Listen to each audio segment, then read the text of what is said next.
એક તો આપણે ફરજીઓથી નકલીઓથી બહુ ત્રાસી ગયા છે. હવે આ ફરજી એજન્ટો એજન્સીઓના ફરજીવાળા તો આસાન થઈ ગયા છે, ઇઝી થઈ ગયું છે. આમાં તો માણસ મરી જવાનો ક્યારેક. ને એટલે આમ તો કહેવાય એવું કે વિશ્વગુરુ બનવા માટે નીકળ્યા આપણે, વિશ્વગુરુની સતત વાત સાંભળીને પ્રેરિત થઈને અનેક યુવાનો પોતે વસુધમ કુટુંબકમની ભાવના એટલે બધી પ્રકારની દિવાલો તોડી અને સીધે સીધા જ્યાં જવું, કારણ કે કીધું છે આપણે શું કે વિશ્વગુરુ અને વિશ્વ આખું એક પરિવાર છે. તો આત્મનિર્ભર થઈને જે પોતે દસ્તાવેજો તૈયાર કરી નાખે અને પછી પહોંચાડી દેવા માટે અને તકસાધુ લોકો, તકવાદી લોકો, સવાલ એનો એ છે જનકભાઈ આ કેમ થઈ રહ્યું છે?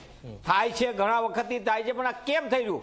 કારણ કે મોટા પાયે નકલી ફરજી કરવાના બે રોકટોક ચાલતા વેપલાએ આ ગુજરાતની અનેક યુવાન યુવતીઓની જિંદગીને રોડી નાખી છે. એ પછી સ્થાનિક કક્ષાએ રોજગારની વાત હોય કે વૈશ્વિક કક્ષાએની વાત હોય, આ તમામ જગ્યાએ આપણે જોયું નકલી ડિગ્રીઓથી માંડીને, નકલી નોટોથી માંડીને કે નકલી વિઝાની વાત હોય, આ તમામની કરી જુઓ તો માનસિકતા એક જ છે.